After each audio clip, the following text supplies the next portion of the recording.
Welcome everybody to the Week 4 Thursday Night Football Showdown. I guess this is a Showdown look ahead.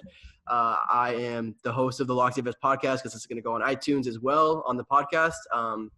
Christian Hardy. We were here with Addy and Taylor from locksdfs.com. All of us from locksdfs.com, you know us. Hopefully, if you don't know us, that's where you can get lineups, cheat sheets, all kinds of good stuff for DFS on locksdfs.com. And obviously, as we're bringing this to you for this Thursday showdown between the Rams and the Vikings, just wanted to remind you that to subscribe if you're on iTunes, if you're on YouTube, just to start this off. If you're going to be using our advice or looking at our stuff, we would definitely appreciate it if you subscribe to us. It's all we can really ask. And as long as that keeps happening, I guess we're going to keep doing this for free because we enjoy doing it for you guys. So we're doing this on Wednesday, going into it just to kind of recite some stuff for both teams. Both of the corners, starting corners, are out for the Rams. I believe. Did we find out that Marcus Peters is out or just questionable still? He's still questionable, but I would imagine he's leaning towards the doubtful or outside. So Rams team total opened at 28.5. They're 7.5-point favorites. Actually, opened at 27.25 and rose at 28.5. They're 7.5-point favorites. Vikings opened at 21. And the total has risen from 48 to 49.5. It was at 50 yesterday, so it looks like it's kind of going to settle in around there, probably around 49.5 and 50.5 is what it's looking like. But I do think bettors seem to kind of like the over in the game. It looks like 62% of the bets are coming in on the over. I mentioned those two injuries off the top. Are there anything else? Mark Barron is also out for the Rams, and for the Vikings, they are missing Everson Griffin on the defensive line. I believe that should be all of the injuries that are worth noting here. Dalvin Cook is questionable. I don't think it's going to change probably our game theory much in this game. Just because it's a game we expect the Vikings to be down, and he's a guy who's pretty much gets most of his work on the ground, although you can see he gets a little bit of work through the air as well. So I'm going to move these screens around, sorry, so I can get here. Cool. All right, so I guess the biggest question, we're gonna stick on DraftKings for this. This is kind of like I've said on the Thursday video. This is where we like to get our action for these single game slates more than on FanDuel. The pricing is a little bit more interesting, especially with the dynamic of 1.5 fantasy points for not just 1.5 fantasy points, but 1.5 salary for the captain spot. Changes that dynamic a little bit there. So I guess just to start with the captain, obviously, with salary, where are you guys looking to go? We've done this video already once, so this is literally the third time we're talking about the captain spot here. I'll let you guys kind of open it up with Addy, if you want to talk about just like your strategy in terms of so far, what you think the move to go in terms of the MVP is. For sure. I'm still kind of trying to figure out how NFL showdowns, the optimal strategy to NFL showdowns. I feel like just based on perusing lineups who I think of people are smarter than me, I see that they have 2 QB1s and 2 kickers seems to be popular. For this specific showdown, though, I'm pretty interested in a lot of these like other pieces like the wide receivers and the running back on the LA side like Todd Gurley over maybe the QB1. So I think for my captain spot, I'm looking at an underpriced Robert Woods in my opinion at 10.5K. In the captain spot. I just think he gives you he's not the unquestioned number one option in this passing game, but he is their number one option in this passing game. And this is like a super fantasy friendly passing game. So I think you want multiple pieces of this. We saw what Robert Woods did last week, 10 receptions, 11 targets, 3 rushes as well, which I think is super interesting to note because that kind of adds a little bit of extra value because they were running that end around play a lot. Where there was an option of tossing it to him and letting him rush. They didn't do it most of the time, but they did run it a lot. So I think I like that. I like how they use him. It's just super dynamic. And so I think he gives you a lot of upside and a lot of safety at the captain spot because there's nothing worse than when your captain spot doesn't do anything and you're left to make up all those points. Taylor, when you first brought up the captain, you brought up Cooper Kupp, which is basically just a direct pivot off of Woods, but someone that you had interest in as an MVP other than Woods. Right, yeah. Like Addy was talking about earlier, the most optimal route is to usually get the 2 QB1s, the 2 kickers, and then like the 2 most highly involved offensive pieces on the both respective teams. But yeah, this week I think with this game, when I think it's going to be so high scoring, I want to get as many pieces as I can. So I kind of want to pay down on my MVP spot. And earlier in the week, it was Cooper Kupp for me in the MVP spot, but the more I look into it, it's probably Robert Woods. We know the Vikings like to use Xavier Rhodes to shadow the number one receivers, or at least game plan them around the number one receiver. So it might knock Brandon Cooks out of the game, not completely, but definitely giving more chances to guys like Robert Woods and Cooper Kupp, who should be running around freely. They put Robert Woods in the most optimal spots to get him the ball in space. So, yeah, I think Robert Woods is probably my favorite guy at the captain spot. I think we were in agreement last time we recorded this that Woods is probably going to make his way into all of our rosters at this price. Cooks is going to be seeing a lot of Xavier Rhodes probably, and that's going to probably put a little bit of pressure on him. That does not mean that Cooks by any means is not in consideration just because he's going to be drawing Rhodes a lot of the time. He is very much a consideration. Fell just short of a touchdown last week and still probably their most talented receiver, quite possibly. But Woods, guy who's been similar to target, leaves him in air yards. So someone that's definitely going to be our lineup. So we can kind of plug him into this MVP spot for now and then kind of talk about it from there.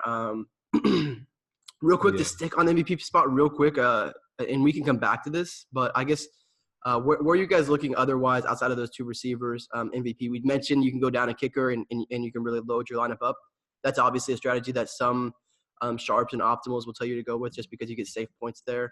I'm not a fan of the Rams kicker this week. Sam Ficken, he's not very good, and he's also on a team that is math positive. I don't know we haven't really come up with a term for this yet, but because there's more NFL teams doing it, and we should have a term for it. You can just say aggressive.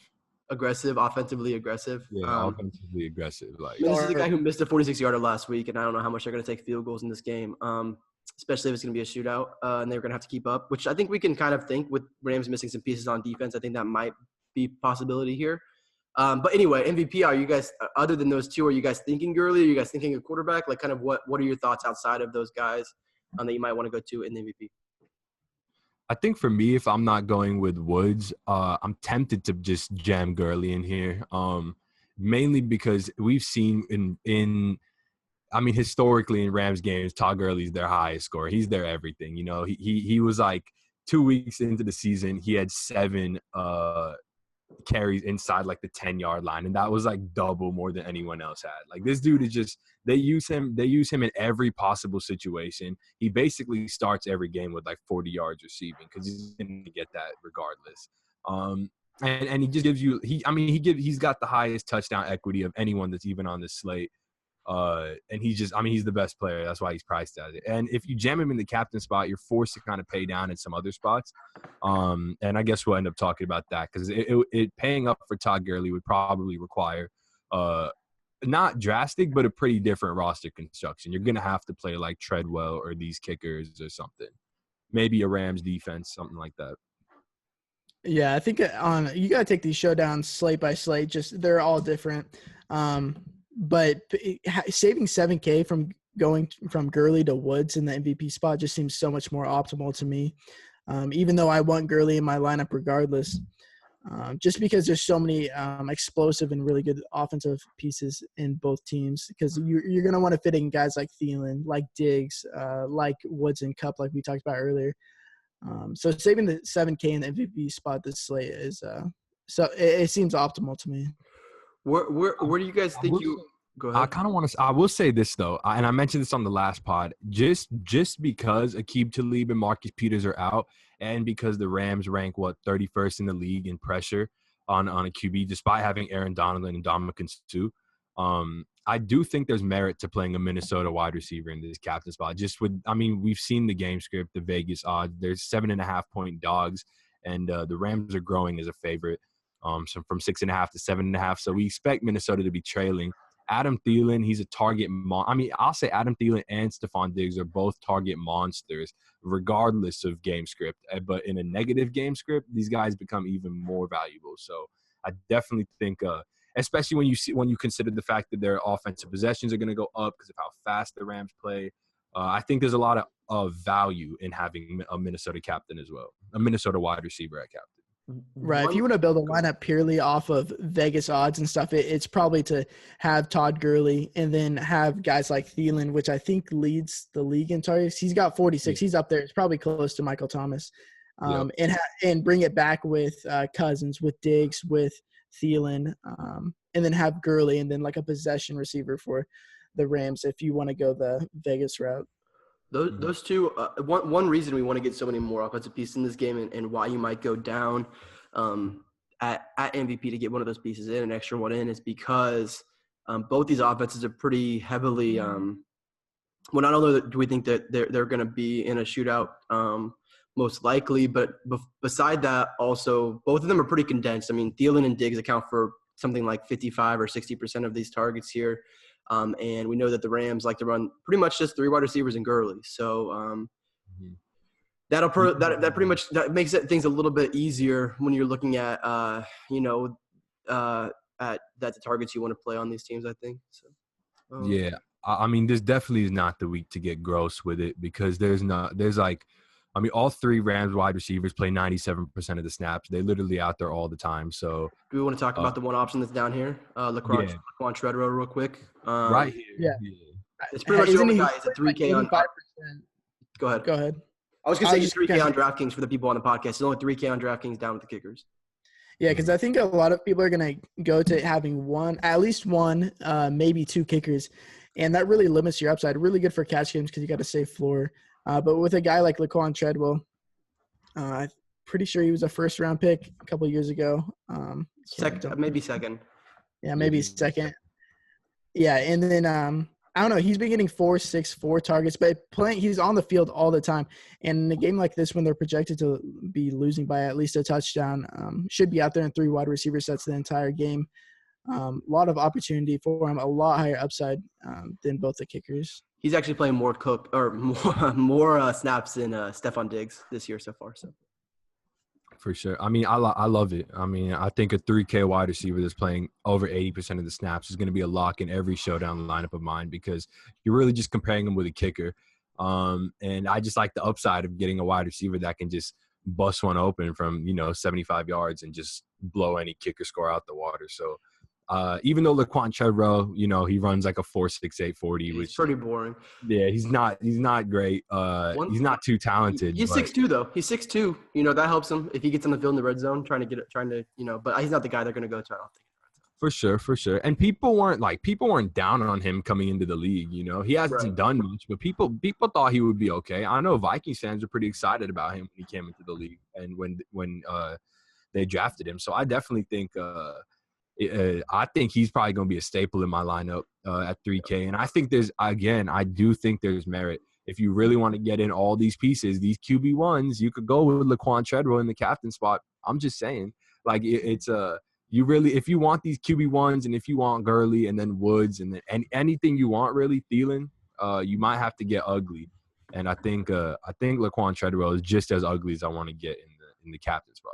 Right. There's some big contests out there on both sides. If you're wanting to take something down, you're going to have to do something contrarian more than likely.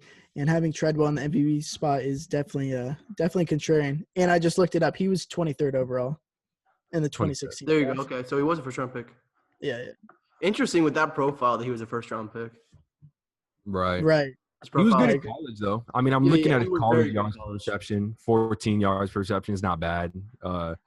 I don't know. He was all right. I mean, I guess as far as his metrics, but still, I mean, if anyone can make you money in the NFL, anyone can make you money. So, let me go and ask this question for you guys both, and I think that so now you're looking at 8.3K left on DraftKings with the 3 guys in and Woods and MVP, which is probably where we're gonna go. We're not sure, but let's just stick with that for this build. You've got some options now because you've got Jared Goff, Thielen, and Cousins at the top. You're not gonna be able to fit all 3 in. You're probably going to be able to fit 2 in. You might have to do. It's going to be interesting, kind of looking at that, but it should. Like I just plugged in Goff and Cousins, both QB1s, and it fit. I know Taylor likes Thielen a lot. We all like Thielen a lot. I mean, this dude has crazy targets. So I say we jam him. I say we jam Thielen. But this is what I'm asking. Then this is what I'm asking. I mean, you can't fit all 3. So if you're jamming in Thielen, you're fading Goff then. Yeah. Cousins then. Yeah, I think so. I'll fade Goff for the touchdown equity that I get with everyone around him and Gurley especially. So I'll go with these. I really like these pass catchers.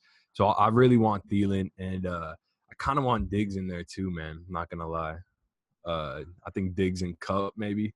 So we're just fading with the QB1s. That's not what your mom told you to do. Definitely not ideal. You know, my mom, she tells me I got to get all the QB1s in at all time and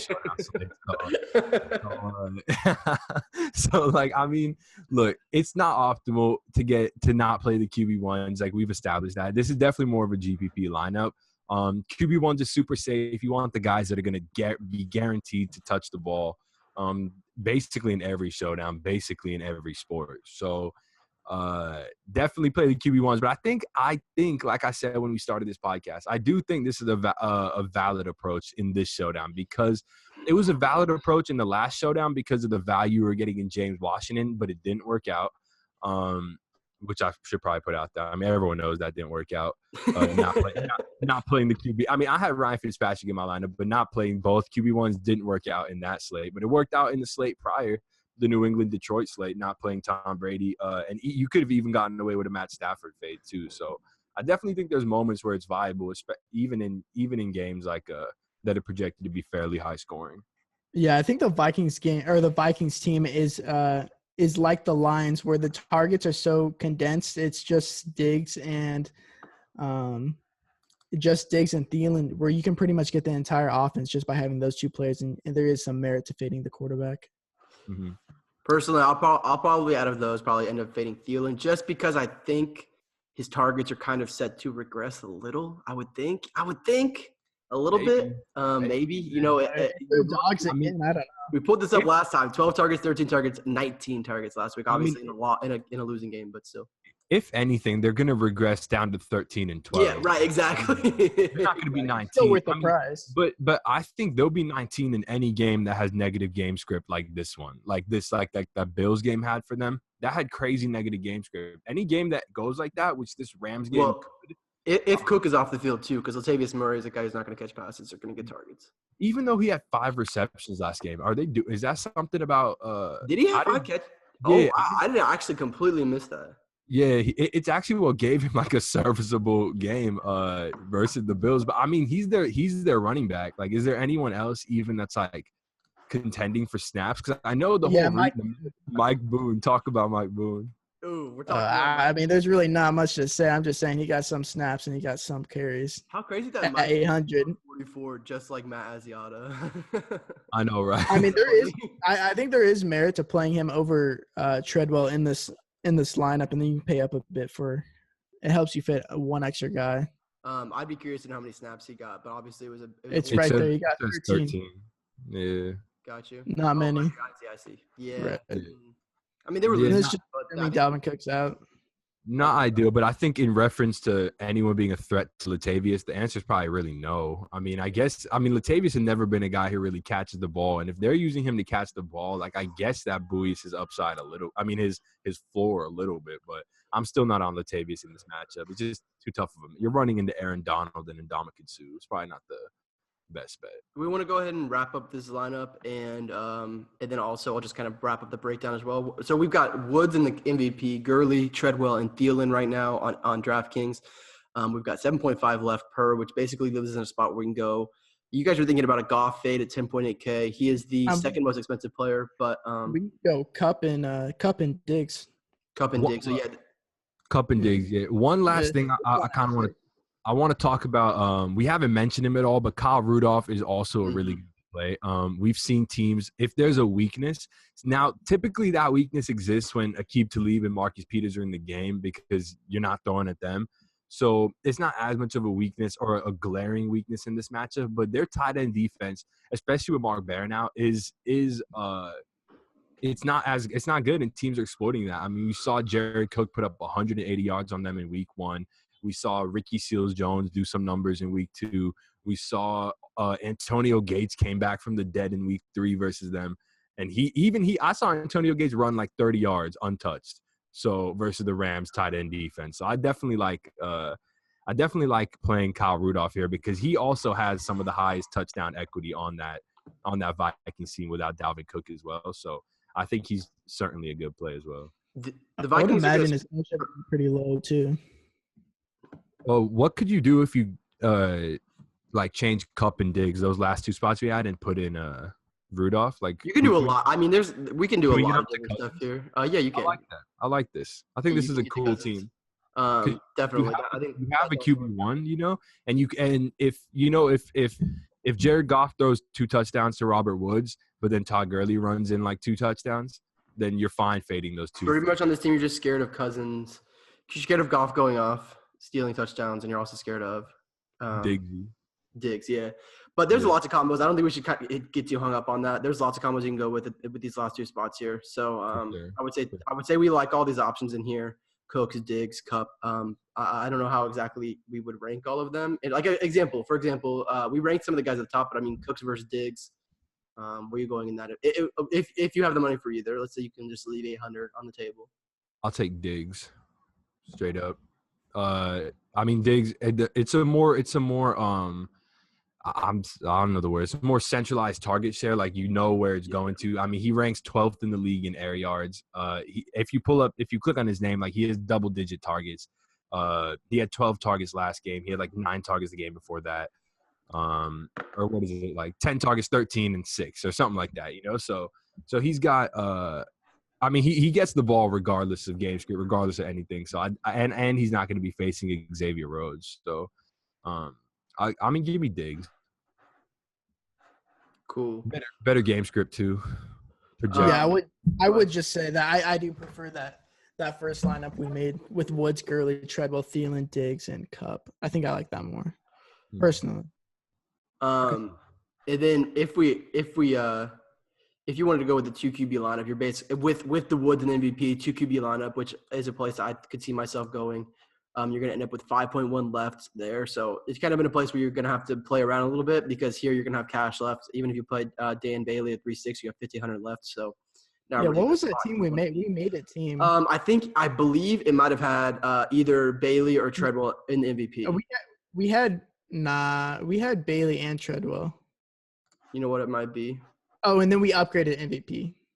Yeah, it was this. No. It was Cousins MVP. Cousins MVP is what it is. Okay. Yeah, that's what it was. Yeah, Cousins MVP, and then you go Bailey, where am I? Bailey, Treadwell, and Gurley. What the? Oh, it's because I'm on MVP still. I'm like, what's going on? Yeah. And see, this will probably be the most optimal team. Well, I don't know about Treadwell. They might have Ficken instead of Treadwell, but this build is probably what's going to – This is definitely the optimal we landed on the first time too. Yeah. You get both quarterbacks. You only got to play the kicker that you think is going to perform. I mean, me personally, I think is going to perform.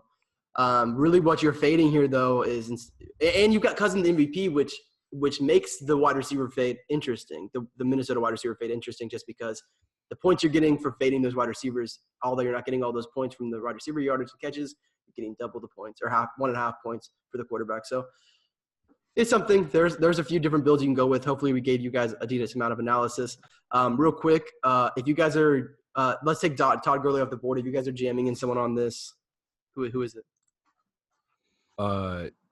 Say it again. If you guys are jamming someone in that isn't Todd Gurley, because I feel like that's kind of obvious. Who is it going to be? Probably Adam Thielen for me. I'm super high on him. And actually, one more thing I want to say is I don't know really how I missed it, but this value on Kirk Cousins is pretty big, man. 9K. I didn't notice he was 9K, like just chilling there. For the script and for the Rams corners being out. Actually, the Rams defense honestly being kind of poor recently in general. Yeah.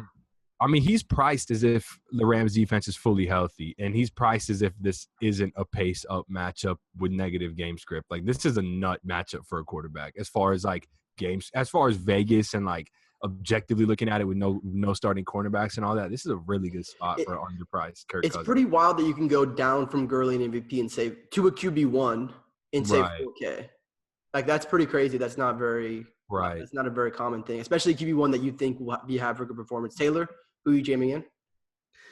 No, it's the same for me. I've been on Thielen all week. Ever since I started looking at this, it's Thielen and it's Robert Woods. It's probably the two guys I'm going to play. And, yeah, Cousins at 9K is entirely too cheap.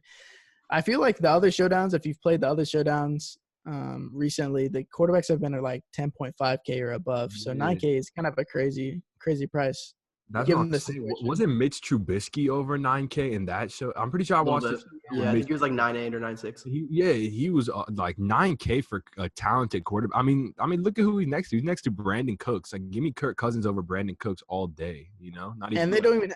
Dalvin Cook's not healthy, so they're not going to be running the ball nearly as much as they would with him. So I don't know. Yeah. Also, I think he's gonna have a clean pocket all day in this game. Yeah, that's the most important thing to note because Kirk Cousins is a rhythm passer.